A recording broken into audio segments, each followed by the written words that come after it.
us on Parallax, where we look at life from how we work. If you live in the Mid-Atlantic or New England, chances are you shoveled a lot of snow this winter. And if you did, you may have injured your back. Our guest today is Dr. Jerry Stuckey. He's a doctor of chiropractic and owner of American Chiropractic Health in the Baltimore area, and he sees patients with back injuries and other injuries all the time. Dr. Stuckey, thanks for joining us on Parallax. Thank you, Dave. If we could just talk a little bit about big picture, what is chiropractic? What's chiropractic care? Chiropractic was established back in the late 1800s, 1895, by D.D. Palmer, actually, who was the first chiropractor. He actually established a school based on chiropractic, and he had helped Harvey Lillard, actually, who was a deaf janitor that worked in his building. D.D. Palmer was originally a magnetic healer way back when, and he had found that Harvey Lillard had a vertebrae that was displaced in his upper back.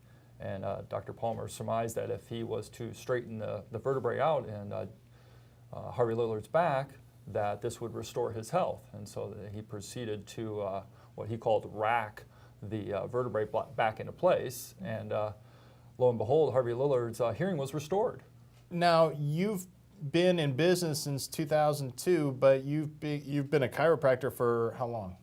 I graduated back in 1998. And I started my American Chiropractic Health here in Baltimore in 2002. And prior to that, were you just working at another shop?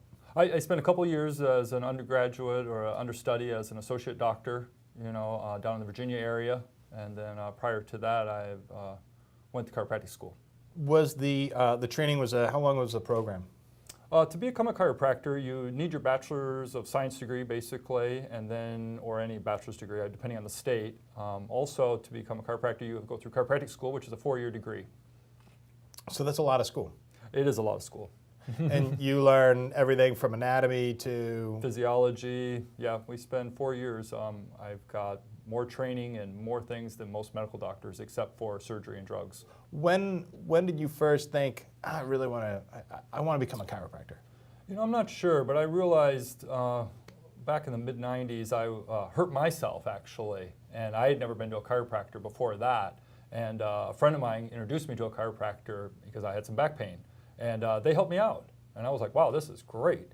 And so I actually started seeing a chiropractor for a number of years before actually going to chiropractic school.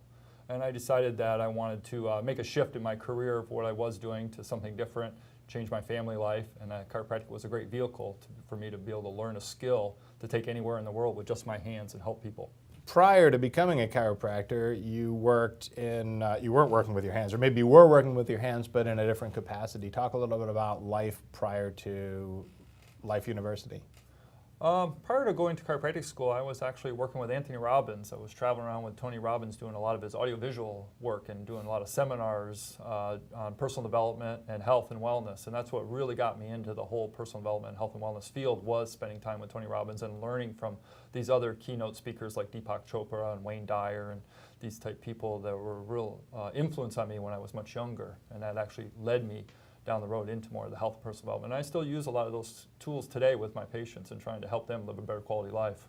Talk a little bit about reconciling both running a business and being a doctor of chiropractic, because you are straddling two different spheres there. Really, right, correct. And it's really like wearing two different hats. You've got your doctor hat and you've got your business owner hat, or like your right hand and your left hand, and you can't really do both at the same time. So it's really like having two jobs. When I'm in doctor mode, I call it, that's all I do. I take care of patients. We usually do about 3-hour chunks, and then I get a break. And then that's when I return phone calls or do any paperwork that I need to do. So that way, when I'm in doctor mode, I stay focused in doctor mode, because it's like wearing the two different hats we talked about earlier. Once I got my doctor hat on, I'm not distracted with phone calls. I'm not distracted with paperwork or anything like that. My goal is to help the patient. Let's say somebody might be interested in becoming a chiropractor.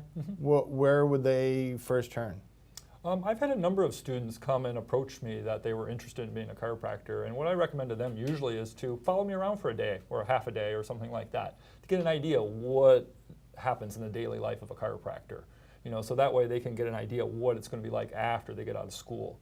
And then if it's something they like, then go pick a chiropractic school. to go to. And I've had a number of people go to chiropractic school, actually. Dr. Stuckey, thanks so much for coming out, and thanks for watching. You can find out more about Dr. Stuckey's practice and American Chiropractic Health at drstuckey.net. That's drstuckey.net. Until next time, keep it between the white line and the ditches.